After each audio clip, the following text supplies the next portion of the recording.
রাজার আরো 6টি রানীর ছিল না সন্তান, পদ্মাবতীর কোলালোতে মিলল সমাধান।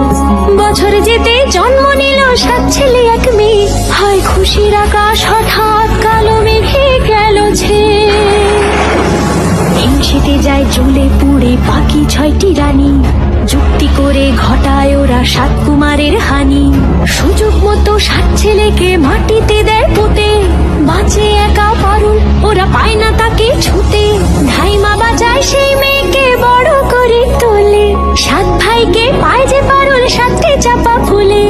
এত কিছুর পরেও রাজার বিপদ যে কাটে না, সূর্য নগরে সুখের সূর্য আর ওঠে না। হিংসা বিবাদ বিচ্ছেদ আর প্রেমে